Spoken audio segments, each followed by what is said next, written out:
Hello everyone, welcome back to my channel. I'm Bill. Today's video is a recap of my game that I ran Sunday. The party spent probably an hour trying to get a player character updated before we started. So the amount of gameplay we got was not a lot as far as hours went, but they ended up getting into a big battle that lasted a lot longer than we thought it would. The party had just finished getting their set up the way they wanted as far as the rust monsters were concerned. So at this point, the treant they were talking to got approached by a pan, and it invited them to the deity's feast. And I believe the deity was Demeter. So they're going to the feast that the ant apparently got sick from. When they get there, after a good long, for them about half a day's walk, they encounter mostly plant-based foods on a table, and then there's a figure passing out alcohol, and the creature I used for that was a boogeyman. They see all sorts of orgies going on around with dryads, a few nymphs, and all the I believe they're all the satyrs. That's what they're actually called, satyrs. So they interact a little bit with them, then they talk to the deity. She'll give them permission to use the area if they'll clear out one of her abandoned temples on the island, and if the new group that the party's bringing will give offerings to her and worship her. The party asked why there was no meat on the table, not directly to her, but anyone with religion would have noted that if the meat's to be sacrificed to the goddess, and no one's been doing it, then she doesn't have access to all that meat. So they had fun there. They hung out there for a bit. Then they traveled back to town first. Then they traveled to where the temple was. They scryed on the temple from town. They saw a whole bunch of clockwork horrors. If you don't know what that is, they are clockwork spiders, usually about the size of a small dog. They have some sort of bladed weapon for their mouth, and most of them have like a wand protrusion off their back. The gold and the platinum can shoot lines of lightning. The adamantine, the black one, can shoot a ray of disintegration. And the party saw like 50 of those in the temple, and they also, I don't think they saw the creature then, but later when they get to the temple, there's an oculus in the roof. They look through there and they see a giant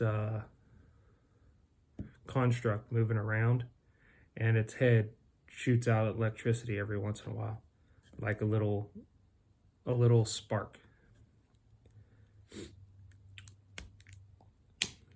The best reference you could have for the clockwork horrors on how I'm running them, I am treating them like replicators from Stargate. So they're seeking out metal. If they can find metal, they can make more of them. But although that's what they would do on their own, they're also under the control of the inevitables and the other construct creatures that I am using. So when independent, they are trying to reproduce as much as possible, but when under the influence, they are more or less the fodder military that is being used. The party comes up with a plan once they get there that since the doors haven't been opened and the doors aren't made out of metal, that they, although there are some metal pins and stuff in them, they're going to figure out how to take out as many of these things as they can by opening the doors. So they make a commotion about the doors. The group divides in half. Opposite of the doors where the big construct is, he gets a whole bunch of the clockwork horrors with him, and then the other half's at the door. They take the pins out of both doors with, or destroy the hinges completely with uses of gloves of rusting grasp, spell gloves of rust. They got that so they'd be protected against rust, considering all their items were super expensive, and I applaud them for that. But it makes disposing of certain things a little interesting. The party doing that, the one door, they failed to make their strength save to keep up, so it falls immediately. And they were holding on to it and sort of riding it as it went down to add more weight.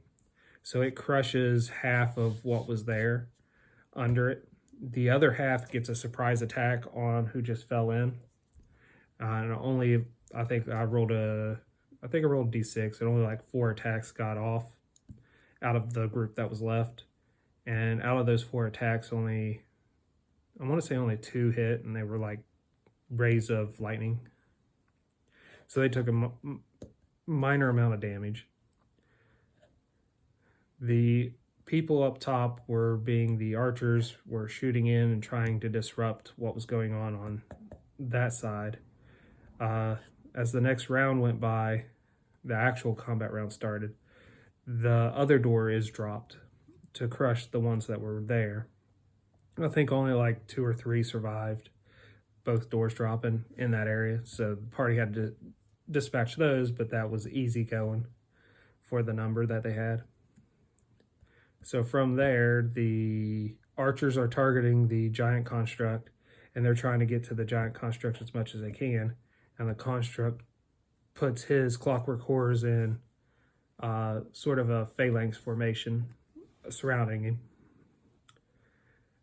And they begin, I think he had 15 around him. They begin shooting off rays in groups of 5. So the first turn they shot out rays. The second turn they shot out rays. The third turn they shot out rays. And by the time the third turn's over, the first group can shoot again. The party uses some of their spells and spell-like abilities to surround the construct.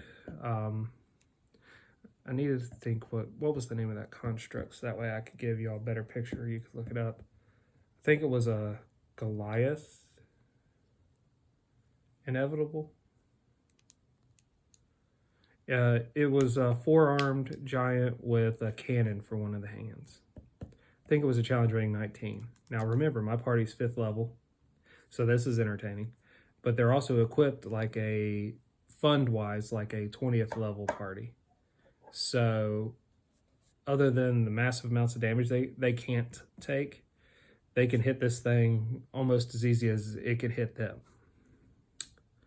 So there's a small exchange. I think it dropped a player, but I could be wrong. I know it did a lot of damage in one round. I know it shot at one of the archers first before melee combat with it began. And it didn't even hit the archer.